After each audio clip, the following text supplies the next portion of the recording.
نکاح ہو گیا ہے اور رخصتی ابھی نہیں ہوئی، اور رخصتی کا مطلب ایک تو باقاعدہ لڑکی چلی جائے، ایسے ہی خلوت صحیحہ نہ ہوئی ہو۔ خلوت صحیحہ کا مطلب خلوت کہتے ہیں تنہائی کو، صحیحہ مانے صحیح خلوت۔ صحیح خلوت کسے کہتے ہیں؟ یعنی لفظی ترجمہ تو صحیح خلوت ہے، لیکن صحیح تنہائی شریعت کے نزدیک کیا کہلاتی ہے؟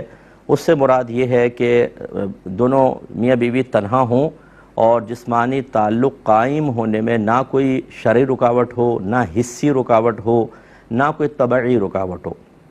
یعنی نہ تو کسی کے نظر پڑنے کا اندیشہ، جیسے اندر سے لاک کر لیا، کوئی کھڑکی وغیرہ ایسی شیشے والی نہیں ہے کہ کسی کے نظر پڑنے کا اندیشہ ہو۔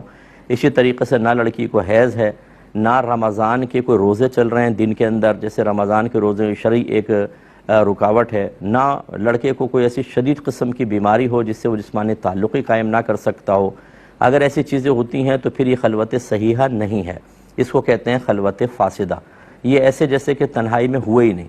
اور اگر خلوت صحیحہ ہوتی ہے کہ کوئی اس میں کسی قسم کی رکاوٹ نہ ہو تو یہ جسمانی تعلق قائم ہونے کے ہی قائم مقام ہوتی ہے۔ تو لہٰذا اگر فرض کر لیں خلوت صحیحہ کے بعد لڑکا طلاق دے گا تو عدت ہوگی لڑکی کی۔ اس طرح مہر پورا مؤکد ہو جاتا ہے۔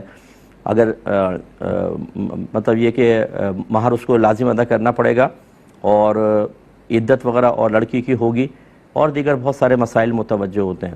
جیسے اگر 3 طلاقیں وہ دے دے گا لگاتار ایک ایک کر کے 3 طلاقیں خلوت صحیح کے بعد واقع ہوں گی، اگر خلوت صحیحہ نہ ہو اور بچی کی بھی رخصت نہیں ہو، اگر وہ لگاتار 3 طلاقیں دے گا تو صرف پہلی طلاق واقع ہوگی، باقی 2 طلاقیں واقع نہیں ہوں گی۔ تو یوں کچھ احکام ہوتے ہیں۔ اب آپ نے کون سا خاص حکم معلوم کرنا ہے، اگر وہ آپ دوبارہ معلوم کریں گے تو انشاءاللہ میں آپ کو عرض کر دوں گا۔ لیکن یہ ضرور یاد رکھیں، بعض اوقات رخصتی نہیں ہوتی لیکن اس سے داماد ملنے جاتا ہے، وہ میاں بیوی ہیں تو ان کو ملنے کا موقع دے دیتے ہیں۔ اگر وہ کمرے میں کسی میں بیٹھ جاتے ہیں اور خلوت صحیحہ ہے تو احکام جداگانہ ہو جاتے ہیں، یہ ذرا ذہن میں رکھیے گا۔